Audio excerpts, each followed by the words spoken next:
Buenos días.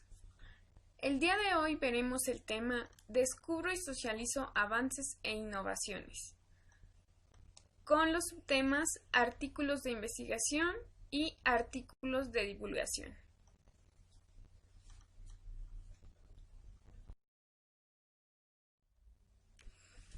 Como actividad de inicio, van a escuchar un podcast de divulgación científica y responda a las siguientes preguntas, argumentando en su libreta.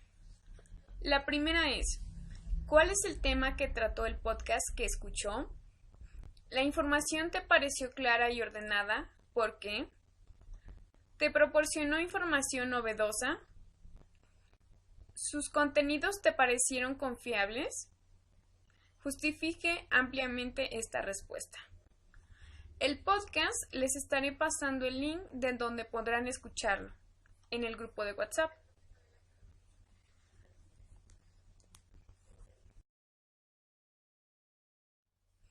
¿Qué es un artículo de investigación? El artículo científico es un texto escrito que informa por primera vez los resultados de una investigación y que es redactado y publicado siguiendo unas normas muy concretas, aceptadas por la comunidad científica internacional, cuyo uso asegura la comunicación efectiva de la información científica en todo el mundo.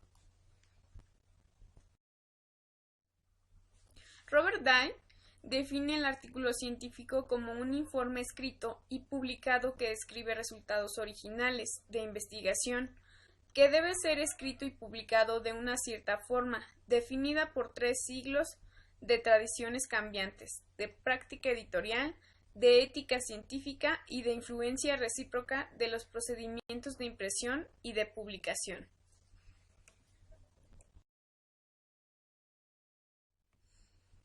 ¿Para qué sirve el artículo de investigación? Sirve para comunicar resultados, dar ideas y conocimientos y sirve para que otras personas o científicos también investiguen sobre el tema.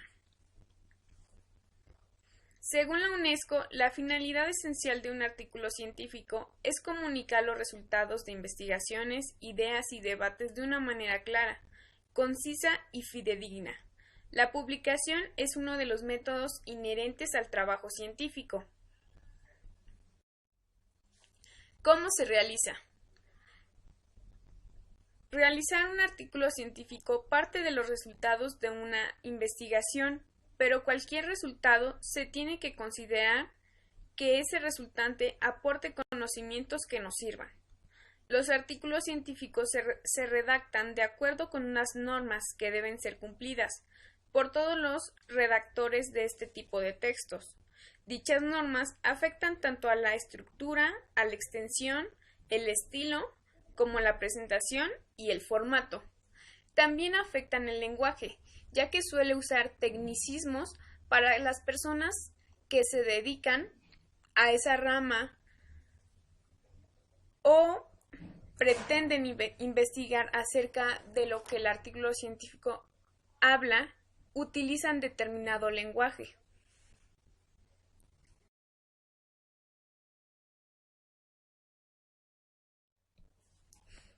La estructura de un artículo de investigación debe de llevar título, autoría, resumen analítico, material y métodos, introducción, palabras clave, resultados, discusión, agradecimientos y referencias bibliográficas.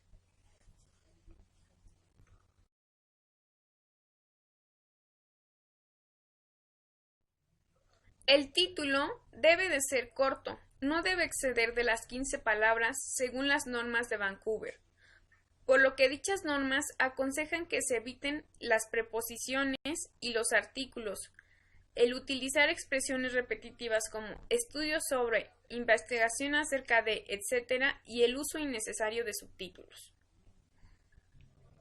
En los autores deben aparecer como autores aquellos que han realizado una contribución intelectual sustancial y los que por ello deben asumir la responsabilidad del contenido del artículo.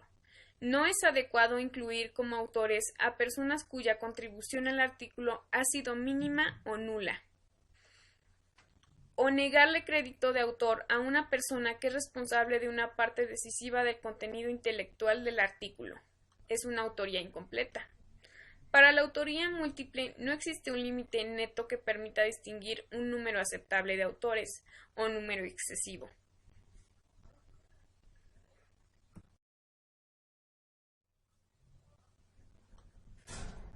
El resumen tiene el objetivo de orientar al lector para que pueda identificar el contenido básico del artículo y de forma rápida y precisa, para que pueda determinar su nivel de relevancia. Después del resumen suele adjuntarse el abstract, que suele ser ese mismo texto del resumen, pero traducido al inglés.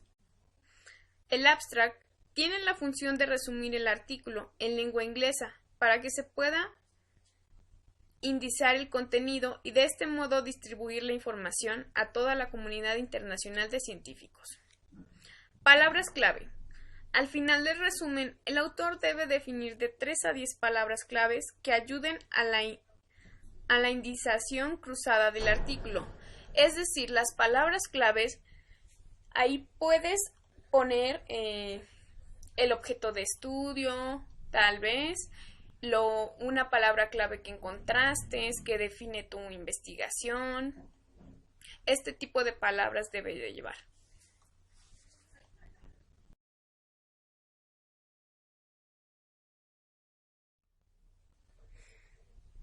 En la introducción se trata de contextualizar el estudio.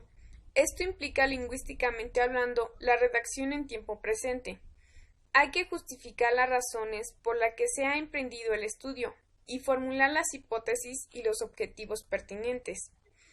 En los materiales y metodología, en este apartado metodológico habrá que definir la muestra o grupo de estudio, los sujetos y si tenemos más de un grupo de estudio, definir el diseño experimental que se ha seguido, la intervención por parte de los investigadores en la muestra para producir una serie de cambios que después deberán ser valorados, el método de análisis y el tratamiento de la información, un análisis estadístico.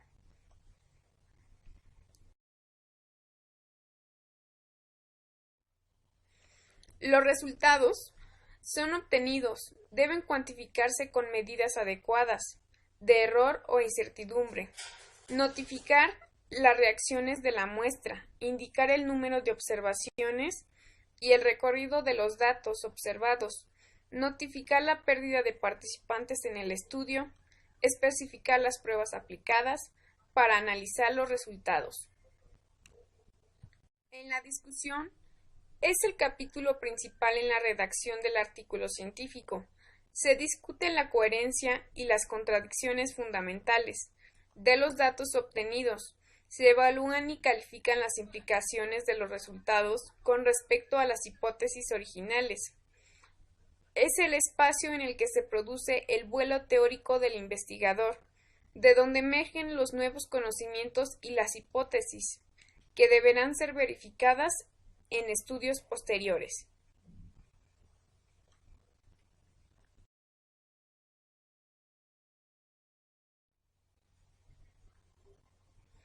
En los agradecimientos, el autor reconoce la cooperación de las personas y de las instituciones que le han ayudado en sus investigaciones, a los que han revisado el manuscrito del artículo y a los que han contribuido a la redacción del mismo. En las referencias bibliográficas permite identificar las fuentes originales de las ideas, los conceptos y los métodos, las técnicas, los resultados que provienen de estudios anteriores, a los que el autor ha tenido acceso y que de alguna manera le han orientado en su trabajo. Las referencias se suelen numerar de forma consecutiva, con números arábigos, situados entre paréntesis en el orden en que han aparecido por primera vez en el texto.